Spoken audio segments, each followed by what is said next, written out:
C'est au CES que la technologie commence et que le futur est dévoilé. Et la vedette pour cette édition 2016 est sans conteste la réalité virtuelle et augmentée. Les casques de réalité virtuelle immergent totalement les utilisateurs dans un monde virtuel, tandis que les appareils de réalité augmentée apposent des informations digitales sur la scène que la personne regarde. La réalité augmentée, c'est la capacité d'une part de saisir par exemple une scène comme ici, et puis à travers, alors ça peut être un objet, ça peut être des lunettes, il y a Microsoft qui fait notamment HoloLens, c'est de pouvoir avoir des choses qui s'affichent par-dessus, donc ça c'est la réalité augmentée. Ou alors lorsqu'on a des casques, c'est de pouvoir voir en 3D soit une scène ou un lieu. Et avec la tête, effectivement, avec des casques notamment 360, on va pouvoir effectivement bouger la tête et être immergé dans cette réalité. La commercialisation en mars prochain de l'Oculus Rift a affolé l'imagination des startups. Ces efforts ciblent en priorité les joueurs de jeux vidéo.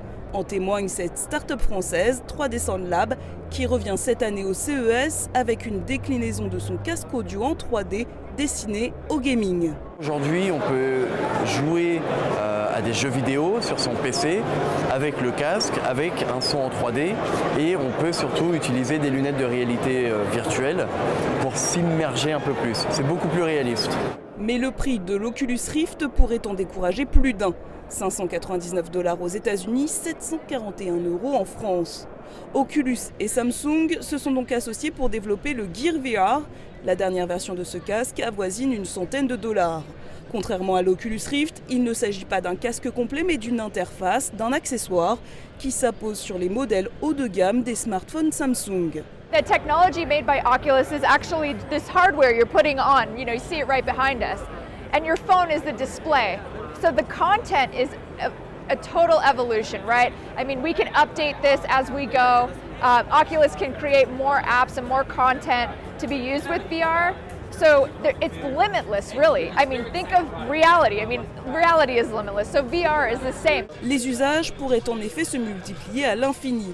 Des agences de voyage et la NASA utilisent par exemple ces casques pour permettre aux clients et visiteurs de voyager sur Terre comme dans l'espace. Demain, la distribution, elle aussi, pourrait recourir à cette nouvelle technologie pour mettre en situation le client. Imaginons pour un Leroy Merlin ou un Castorama, le client va voir un meuble, il va dire tiens c'est très bien, il va aller chez lui et ensuite il va pouvoir visualiser, il va prendre par exemple sa tablette, il va pouvoir visualiser son meuble directement chez lui et acheter.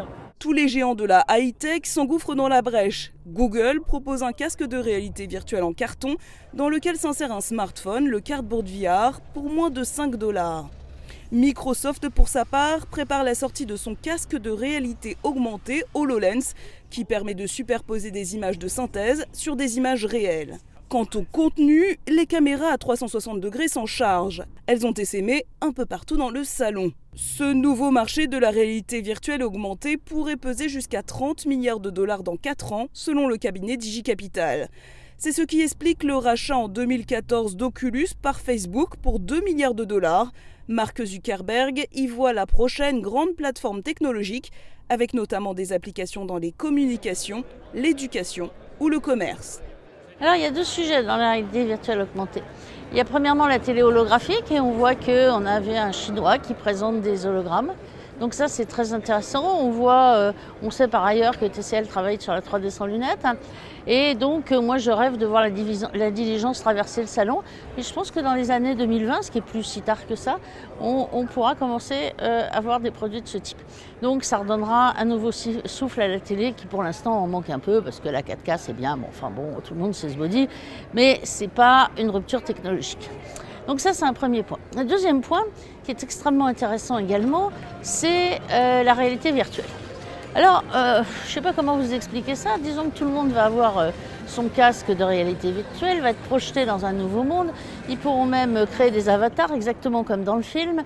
Et lesquels avatars qui seront beaux, intelligents, etc., qui n'auront aucun défaut, pourront se retrouver sur des sortes de réseaux sociaux où il y aura plein d'avatars.